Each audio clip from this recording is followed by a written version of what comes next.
about yoga and massages. Those of you that love to get massages. How are you doing, my dearest family? Welcome again to Direct TV, bringing to you the True Cooper Joshua. And my dearest family, I'm actually here with the man of God, Reverend Dr. Chris. And this particular video, this is a documentary. While bringing this documentary, my mind is almost skipping, but because this one is important. You know why my mind is skipping? Because severally when I brought documentary like this, the YouTube might likely want to take it down or something. You see, so but this one doesn't. I'm just watching it, so let's just watch it anyways. All right. I just hope that it remains and people listen to the warning. Don't forget to hit the like button and also subscribe. Let's listen to the man of God on this. I want to bring you a documentary on a subject that I've referred to a couple of times before and warned God's people about.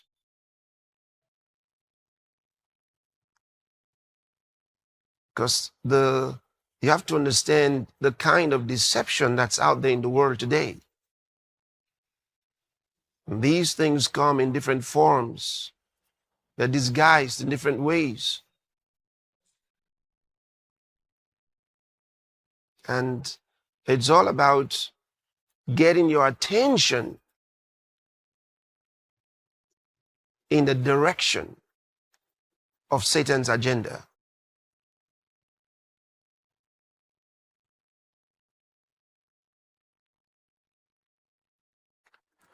So before we go into today's discussion on the blessing of Abraham, look, when I was just meditating on the scriptures, I was hoping, I said, oh Lord, can I really sit down today? Because even there, going through those scriptures, I was exploding inside. I thought, hope I'll be able to sit down. So I'm really going to try my best to be gentlemanly sitting down here. Just it's so much. It's so much. So much. God's word is so much. So we'll get into that shortly. Now let's watch this untold truth about yoga and massages. Those of you that love to get massages, watch this. I was practicing yoga. I was under the guidance of a spiritual guru. I was doing Ayurveda. I was completely in this mystical world, but still claiming Christianity. And God said no. I was a certified yoga instructor with hundreds of hours of training. And it was my passion. My passion was healing. My passion was helping people heal. And little did I know I was deceived, and not until I was saved by Jesus Christ. Our world has been deceived for so long, for many years. This is the reason you find that the people who are trying to get cured of a certain condition, but the treatment perpetuates the condition, and they don't know it.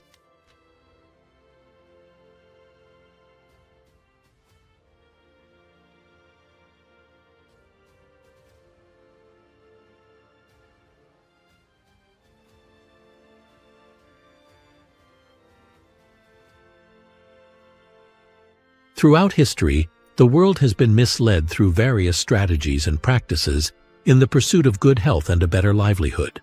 Among these is yoga, a widely recommended exercise. However, many unknowingly With the universal consciousness. It's all about merging your soul with the universal consciousness. Yoga is a Hindu ritual. The word yoga means to marry, to connect, to unite, to combine, to become one with. That's what yoga means, to yoke with. And also basically yoga is sun worship. It is actually a spiritual trap to lure people into worshipping false gods. And the word yoga means to be yoked with, to be united with. And here's where the deception comes in. Some will say it will bring you closer to God.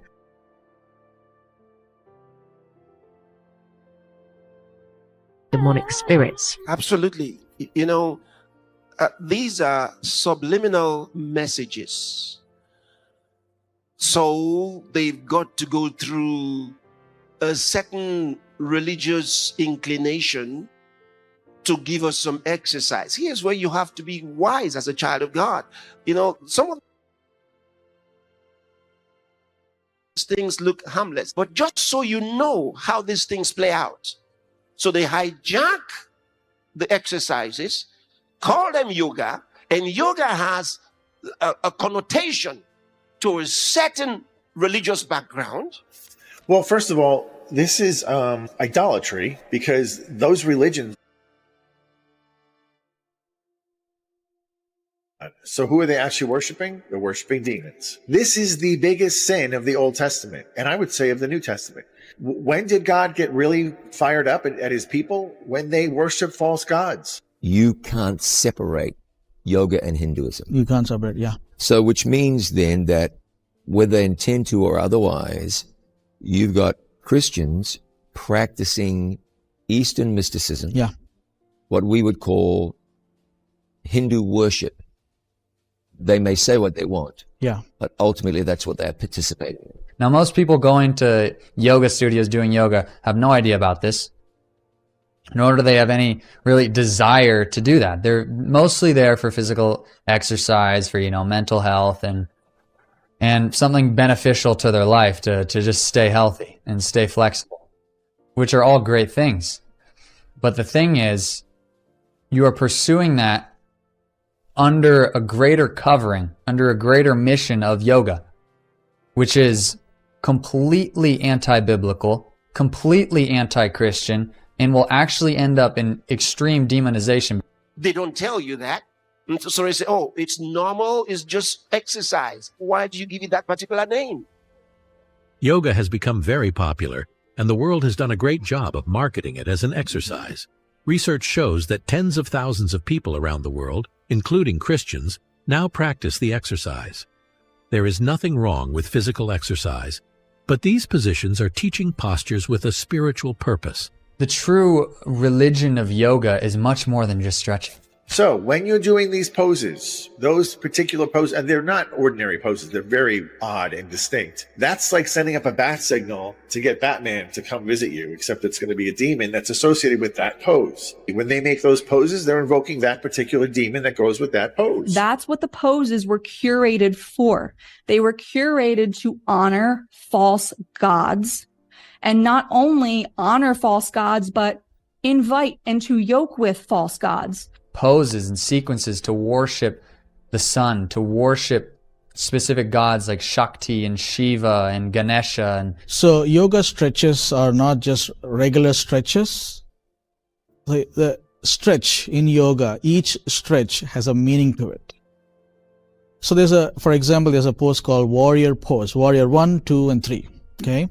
So in the warrior pose, the person stretches in certain angles. What they're doing is basically they are doing the act of beheading, which happens in Hindu mythology. That's one example. Okay. So the stretches have meaning, and the stretches have to be done in a certain sequence. You can't change the sequence. They have to be done in a certain sequential order in order to play out the Hindu story or the Hindu mythology. So yoga stretching is a Hindu ritual. It is a physical expression of worship. You can never separate yoga from Hinduism. It's not possible. The roots of yoga are intrinsically pagan. You can't go to a yoga class without having Hindu gods and goddesses all over the walls, without seeing a tarot deck in the corner, without a crystal here, a salt lamp there. Like it's riddled. It's like a demon cave every time you go into a yoga studio. Yoga is widely practiced for relaxation, stress relief, and physical exercise. However, many, including Christians, adopt it without considering its origins. That's where you start. You start with the beginning. Read the history of it. Who were they? What were they like? What were their pursuits? What were their motivations? Then you would know. That'll be easy for you to project that direction, where they're going, what they want to do. From the very beginning, it was a fraud. Yoga's roots trace back thousands of years in ancient India.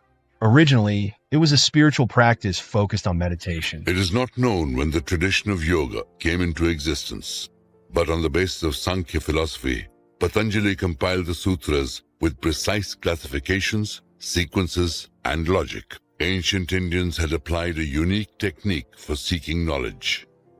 Here, the experimentation, testing, and observation were not performed externally, but inside the human body and mind. The process of concentrating the Chitta consciousness is yoga. Therefore, yoga in India left its mark on many philosophies, arts, and sciences. According to Hindu philosophy, the source of yoga is Shiva, but the main guru or the founder also, some people say father, some people say is the serpent. And the serpent, according to Hindu teachings, mythology, serpent took the form of a human being. And he wrote 195 aphorisms, means wise sayings. So all of yoga will fit into that 195 wise sayings that supposedly this wise serpent wrote. And that is the foundation of all yoga practice. So if I'm a Christian and I'm reciting, let's say, Psalm 23 or Psalm 91, and I keep doing yoga stretches, then the stretches, I'm attributing it to serpent and the source Shiva. So it's got to have some root from somewhere. Then the next thing you know is you are having to say some words that you don't even know the meaning. You have to recite those words. Now you're talking to demons and you don't know. And there's a lot of people right now being demonized, doing Christian yoga, having yoga at the church. And I had a pastor one time like, why are you talking about yoga? We have yoga at the church. And I'm like, dude, if you're having yoga classes at your church, you need to shut down your church. You are literally opening up a demonic portal, a demonic realm. So in our world today, we have to pray. See, I've told you what Satan does is he takes the good intentions of men and he forms evil things out of them, takes advantage of them and lures them into evil. And Jesus called Satan a murderer. Doctors now recommend yoga to their patients, and the United Nations has even introduced it to children in schools and colleges. On social media, over 60 million daily posts are related to yoga.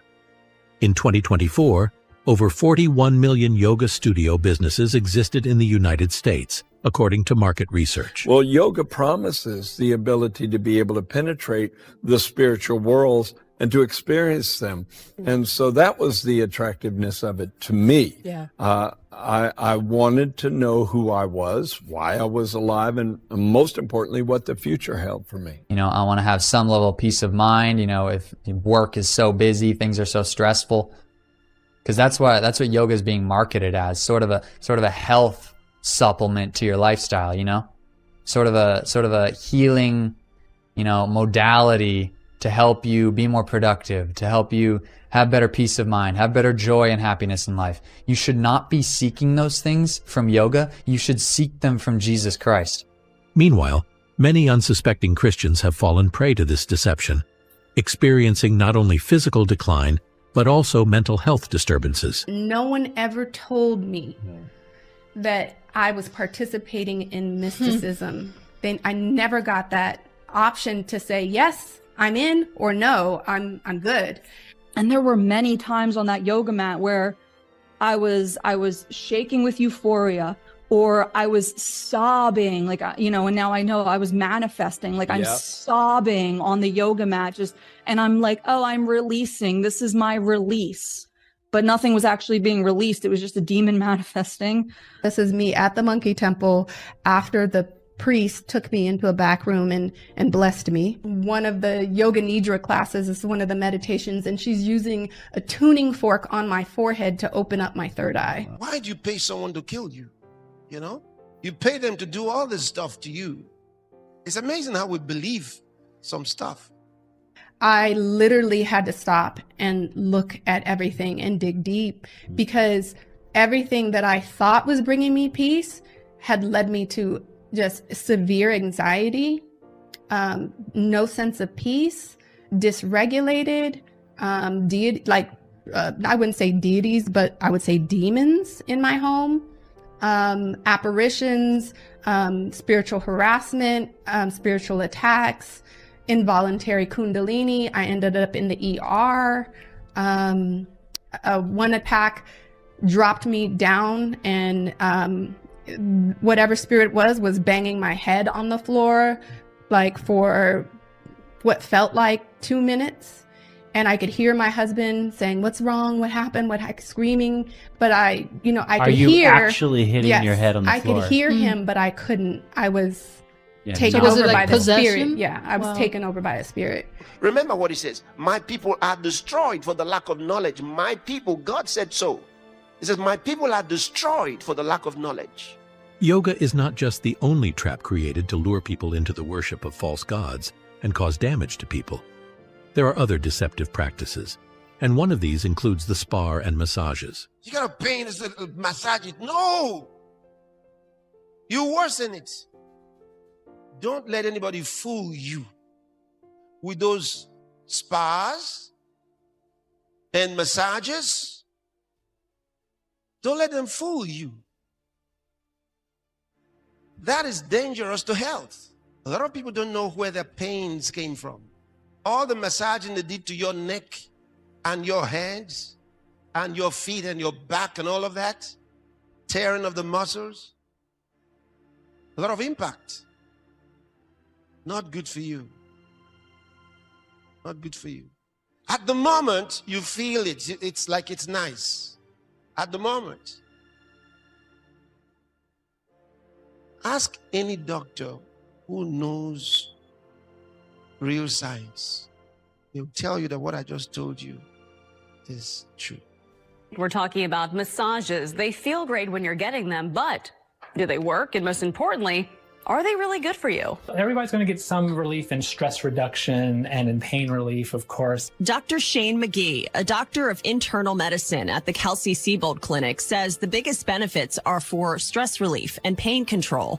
Massage therapy reduces inflammation to the body, helping to control pain. But Dr. McGee says that is short-lived. We see a change in hormones. Your body produces different hormones in response to massage. We see blood flow, which is probably the most obvious one, I guess, when you're hammering out a muscle or a knot. Massage really helps in the short-term pain for sure. Chronic pain, it can help. If you have an infection, whether it be skin or in general, you should probably stay away.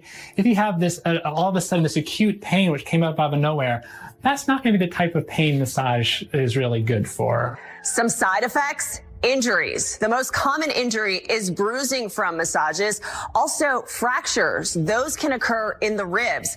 Dr. McGee says if you have any bleeding disorders or vascular issues, massages can be dangerous. And if you're pregnant, it could cause women to miscarry. No more massage.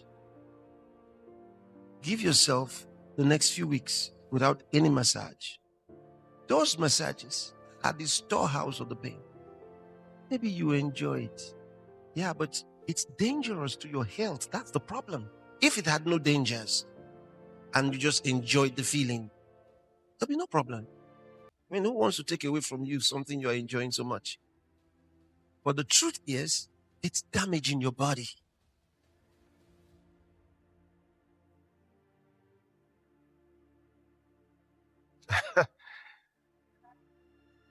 I hope you heard it. You may enjoy it for the moment, but at the end, you'll be a customer to the doctors. Not good. And what's even worse is the first part of that video, the yoga, the idolatry in yoga. And many don't realize what's happening to them. So they're not mere exercises. They're positions of demons. Listen, I cast out demons. I've been ministering to people for many years, and I've dealt with a lot of demon-possessed people, demon-oppressed people, and demon-obsessed people. And I can tell you that a lot of those movements are from demons. Those are things we see with demon-possessed people. You think it's wonderful while you're in that place and, you know, they're teaching you. But when these demons take a hold of people, there are movements they make. A lot of them are very much like what you just saw there. And after you've been a part of yoga, through which you invite demons into your personal life and into your home, you start experiencing things you never experienced before. The trouble is, you may not immediately attribute them to the yoga. You're going to think you have some other problems. And then you're looking for solutions. Then you start having visitations in your dreams, because those spirits have to get your attention. You've been inviting them with your dance. You've been inviting them with your activities, with your symbols. So now they show up in your dreams.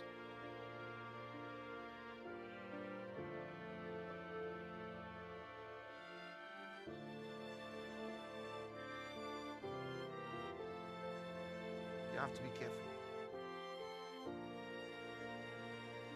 The matter is not ended. I will discuss it further some other occasion until you stop doing it.